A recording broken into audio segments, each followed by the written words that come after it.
इस हफ्ते doctrine and कवेनेंट्स की पढ़ाई में आपका स्वागत है। 16 जून से 22 जून तक सेक्शंस 66 से 66 तक कवर करेंगे। शुरू करने से पहले क्या आप कृपया लाइक और सब्सक्राइब कर सकते हैं? इससे इस चैनल को ग्रो करने में और इसे दूसरों के साथ शेयर करने में मदद मिलेगी। आपका बहुत बहुत धन्यवाद।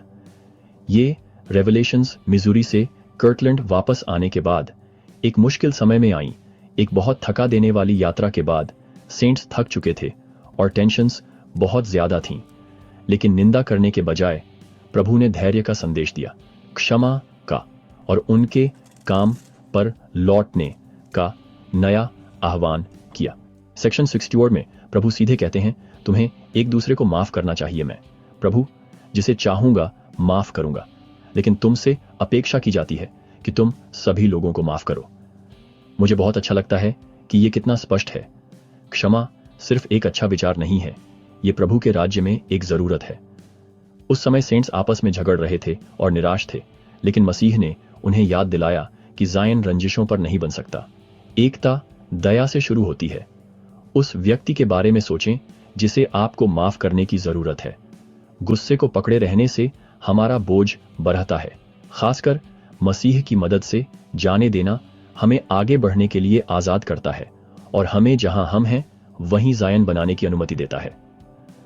आगे चलकर सेक्शन 64 में प्रभु प्रोत्साहन का एक बूस्ट देते हैं। अच्छे कामों में थको मत, क्योंकि छोटी चीजों से बड़ी चीजें निकलती हैं। कभी कभी ऐसा लगता है कि हमारे प्रयास बहुत छोटे या महत्वहीन हैं, लेकिन यह रेवलेशन हमें याद दिलाता है कि निरंतरता मायने रखती है। एक तैयार दिल, निरंतर प्रयास और वफादार आज्ञाकारिता ही ज़ायन की नींव रखते हैं।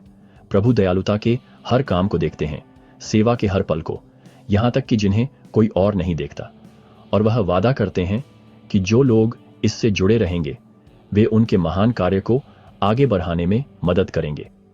सेक्शन 66 में विलियम ई मैक्लेलिन के साथ एक मोमेंट है। उनके दिल में 5 जबरदस्त सवाल थे, लेकिन उन्होंने उन्हें अपने तक ही रखा। फिर भी उन्हें जो रेवलेशन मिला उसने हर एक सवाल का जवाब दिया।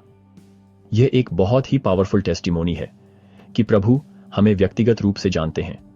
वह हमारे विचारों को जानते हैं, हमारी चिंताओं को, हमारे इरादों को, और वह उन लोगों को शांति देते हैं जो उन्हें ईमानदारी से ढूंढते हैं। अगर आपने कभी सोचा है कि क्या प्रभु आपकी प्रार्थनाएं सुनते हैं, तो सेक्शन 66 आपका जवाब है।